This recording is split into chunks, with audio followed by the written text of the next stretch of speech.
निर्णय आणि भाजप अशा पद्धतीचं वातावरण आहे आणि सुप्रियाताई तर निवडून येणारच आहेत आणि निवडून आल्यानंतर त्याचं क्रेडिट पूर्णपणे इथं असणारी जनता, हे जे सर्व पदाधिकारी कार्यकर्ते त्यांना ते जातं.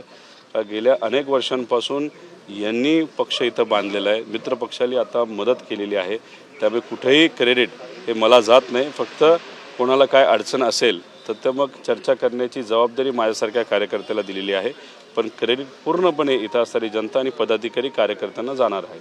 म्हणता सुप्रियाताई निवडून येणार मान्य आहे, पण जे विरोधक होते, मी काल शिवतारेंना शांत केलं, हर्षवर्धन पाटलांना शांत केलं, मग एक एक करून ते सगळं ज्याला मोड बांधण्याचा कार्यक्रम सुरू आहे. सगळं अगदी सागर बंगल्यावरनं म्हणजे तक्रार निवारण केंद्र झालंय, ते सगळं साम दाम दंड सगळं.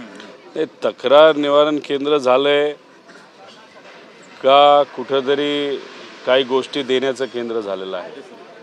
तुम्ही जर बघितलं तर गेल्या वेळेस जेव्हा इलेक्शन झालं होतं भाजप विरुद्ध आदरणीय पवार साहेबांची जी खरी राष्ट्रवादी त्यावेळेस होती, त्याच्यामध्ये ती लढत झाली होती आणि त्यावेळेस ज्यांची नाराजगी आज आहे असं दिसतंय, त्यांनी खूप ताकदीने भाजपचा प्रचार त्यावेळेस केला होता.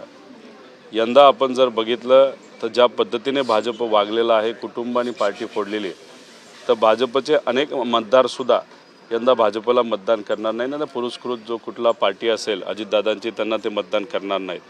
त्याच्याचबरोबर हे लोक 19ला नाराजगी व्यक्त केली नव्हती, पण आता त्यांनी व्यक्त केली. त्याचा अर्थ की नेता जेव्हा त्या भागातला भाजपचा नाराज असतो, कार्यकर्ते नाराज असतात, कार्यकर्त्याला खुश करण्यासाठी नाराजगी ही व्यक्त करावी लागते. म्हणजे भाजपचे अनेक कार्यकर्ते हे अजितदादांचा प्रचार करणार नाहीत, ते तिथं तुतारीचा प्रचार करतील असा एक अंदाज आहे.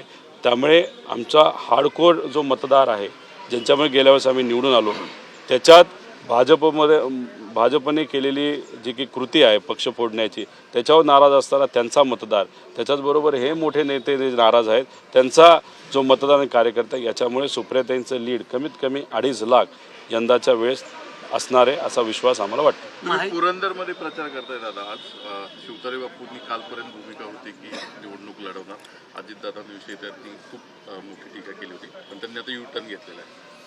आता अजितदादांबद्दल त्यांनी टीका केली होती आणि त्याबद्दलचं